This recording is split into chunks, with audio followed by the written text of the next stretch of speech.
of this piece, which was made out of mammoth tusk. Now, there are Venuses like this were usually painted red. We find they were painted red, and they were put in sacred places in the dwellings that people lived in. And they range over time from 35,000 years ago to about 3,500, such as this one from Malta, which is more recent, and comes from 3,600 years ago.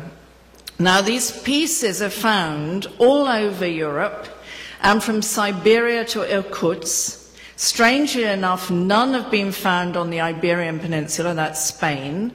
They may have found one in Morocco, but this is the only area where they are found, is this sort of extended Western Europe. These pieces keep turning up.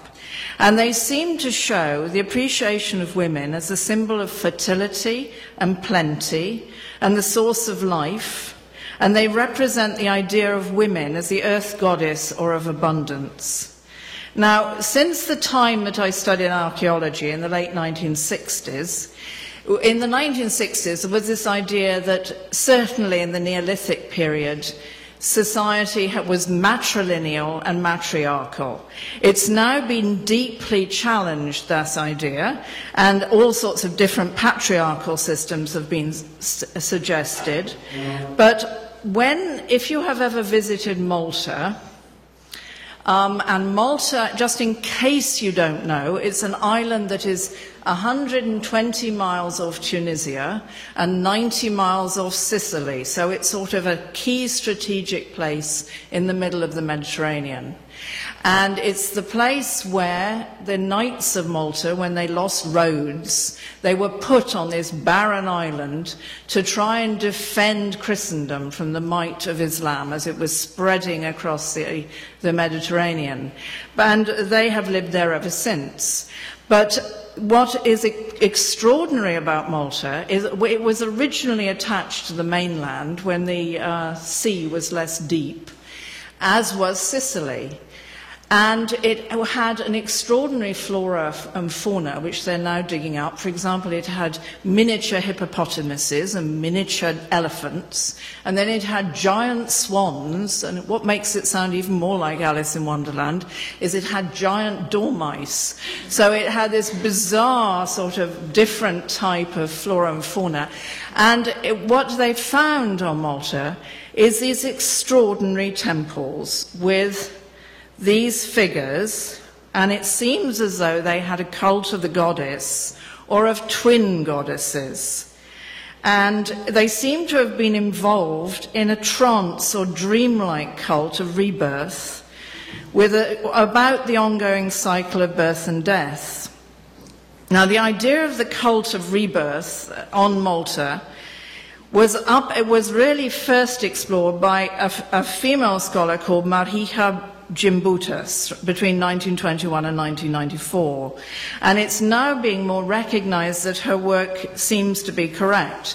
Now, they recently, fairly recently, in 1902, they discovered something called the Hypogeum on Malta, which is a temple that it dates from 4000 BC, and it has 3 levels and an oracular chamber, and in it they discovered the sleeping lady on the left, which it is not by Botero. It is actually these large, happy ladies, okay?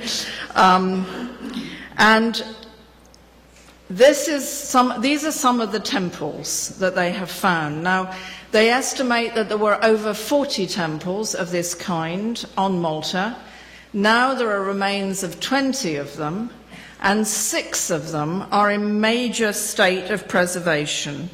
And Gigantia, on the temples on Gozo, which is a tiny island just next to Malta, is thought to be the oldest freestanding structure in the world, and it dates from 3600 BC. And it's built of these massive, enormous, limestone blocks, alternating in grey and pink, and they're often called the Mother and the Daughter Temple.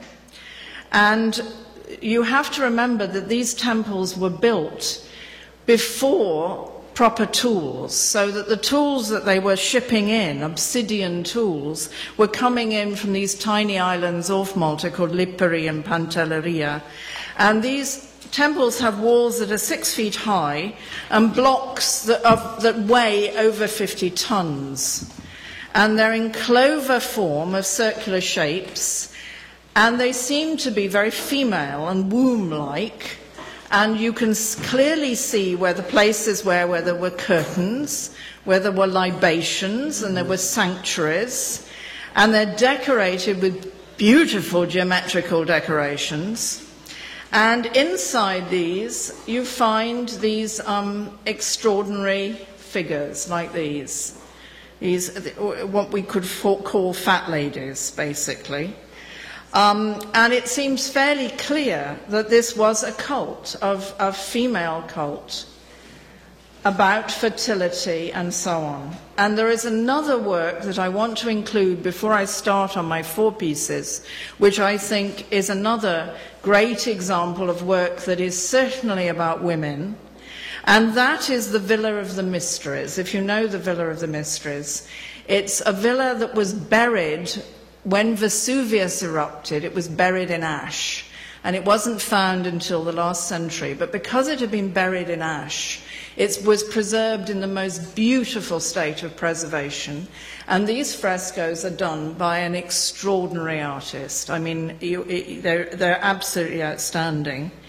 And what it represents is a female cult, a Dionysian Greek cult, which were probably initiating girls into the secrets of marriage and sexuality.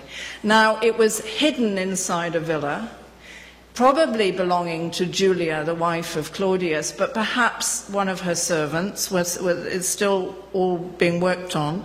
It dates from 186 BC.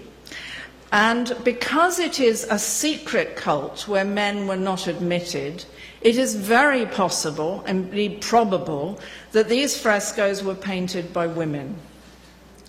Now, the best discussion on this work is by this extraordinary scholar, a woman called Bice Benvenuto, and she wrote a book called Concerning the Rites of Psychoanalysis, or The Villa of the Mysteries. And if you look at some of these frescoes, for example, the figure running in a state of terror is the initiate, who's terrified by what she's going to find.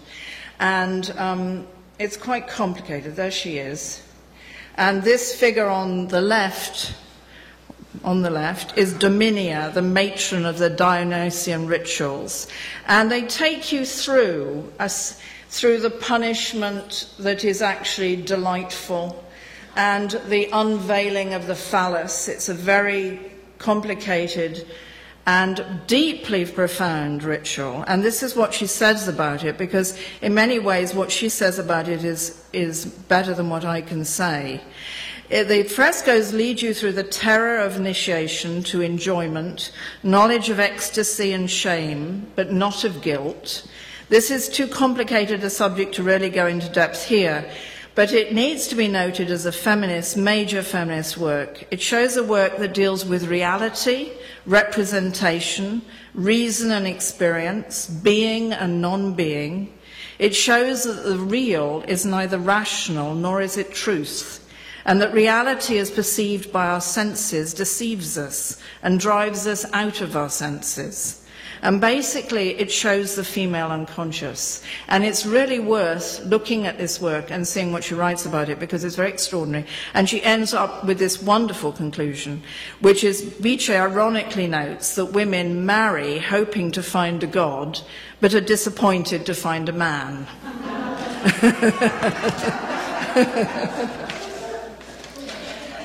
So after this introduction, I want to go on to the 4 works that I've chosen today.